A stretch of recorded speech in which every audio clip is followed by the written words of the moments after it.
Martin from the Philippines. We're here in Real Talk Lifeline. So, in this quick live, we're going to be talking about money and, in particular, what is your money personality? So, what is this about?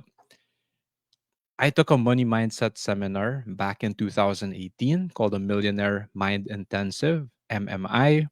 And there are four money personalities that they shared over there. Now, if you do have a different money personality, people watching the live or the replay, comment down below.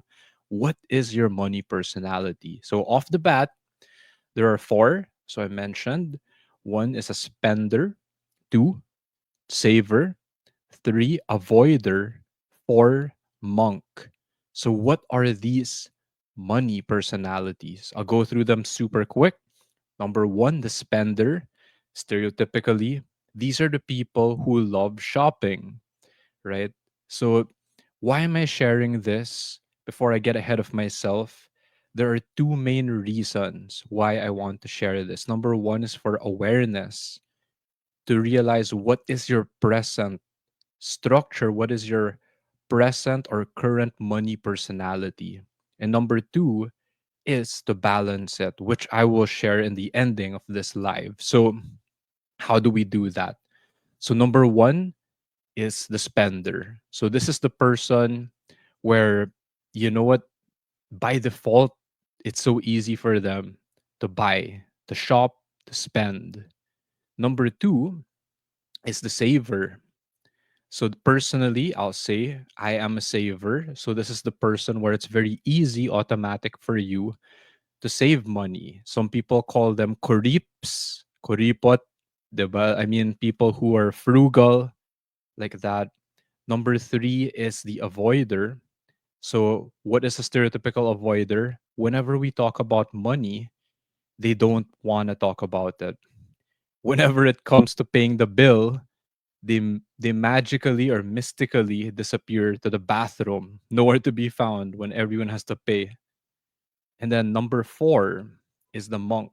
So, what is the money monk? This is the spiritual person who is more detached, right? Like, money is not the most important thing in the world. So, very quickly going over the four, the spender, the saver, the avoider, and the monk. What did I learn? What did I learn about balance? So, balance means, so over the years since 2018, I learned a term from a colleague of mine. So he says everything has a healthy and unhealthy expression. So how do we balance it? So first, the spender, very easy. The unhealthy expression of this is people who cannot control their spending. So there are different terms for this, right? You could call that emotional spending. It's a scapegoat, retail therapy, overdraft, negative balance.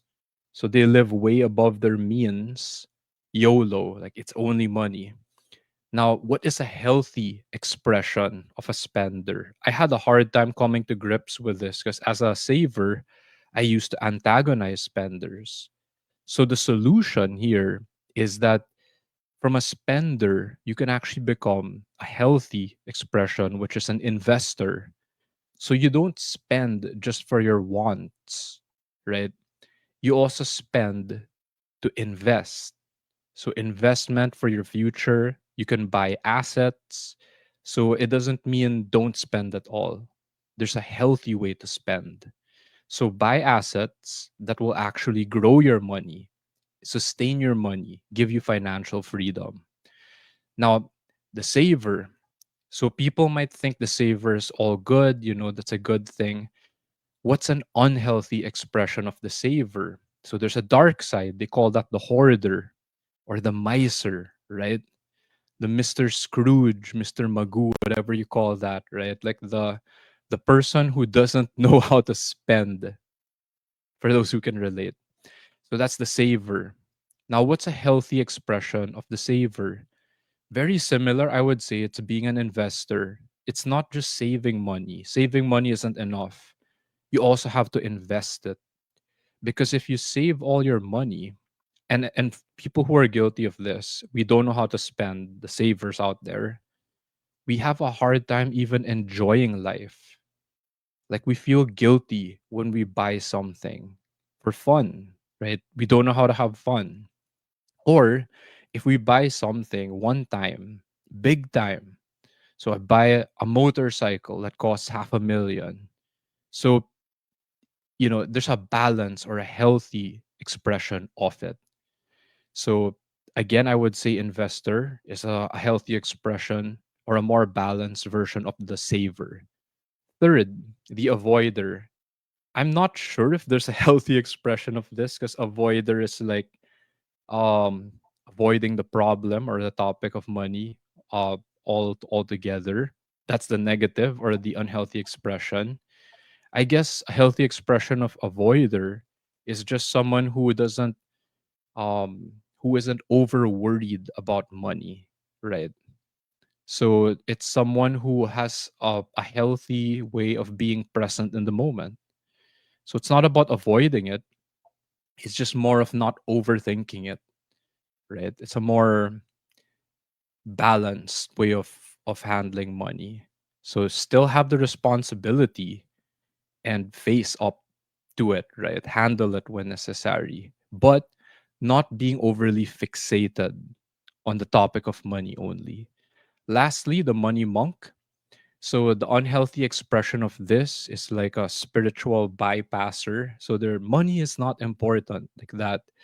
But then they're the first person when they get hungry or don't have enough money, they would steal money from your wallet, they would steal your food like that. So the money monk, the healthy expression is it's a healthy detachment. They're not overly attached to money, but you still acknowledge the value of money, that we live in a reality where there's a system of money. So there's a line, I believe it's even from the Bible.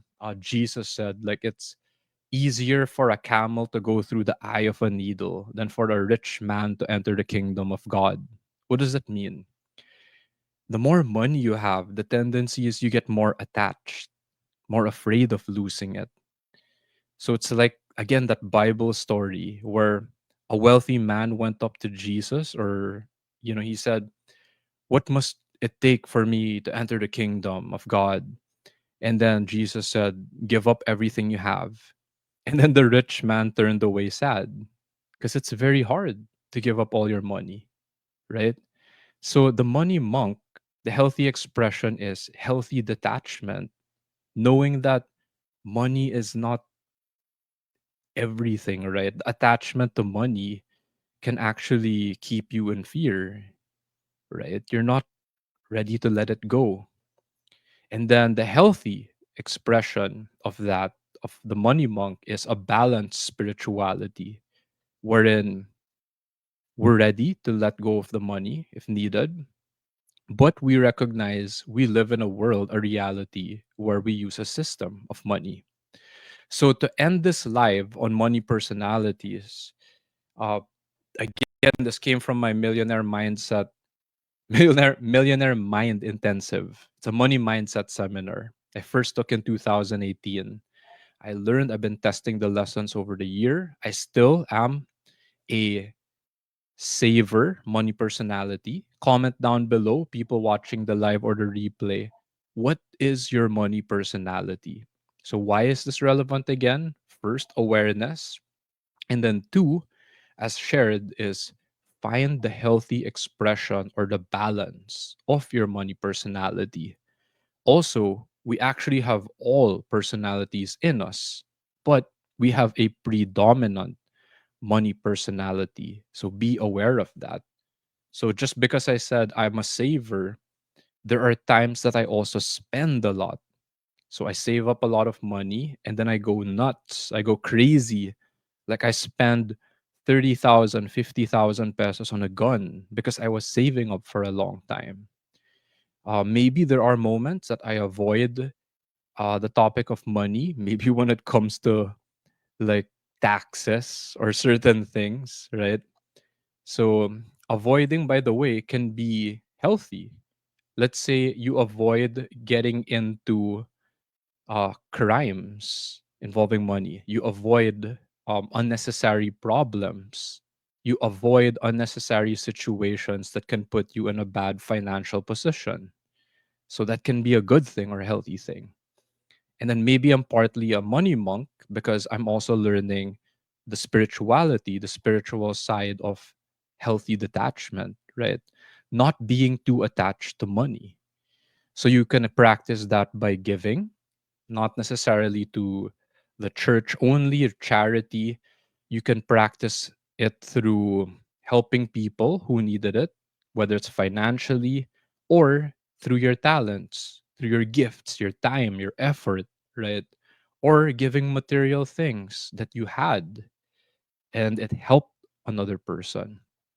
So wrapping up the topic of money personalities, comment down below, what is your money personality? Are you a spender, saver, an avoider, a monk? Or maybe you have a different personality. Feel free to share it down below.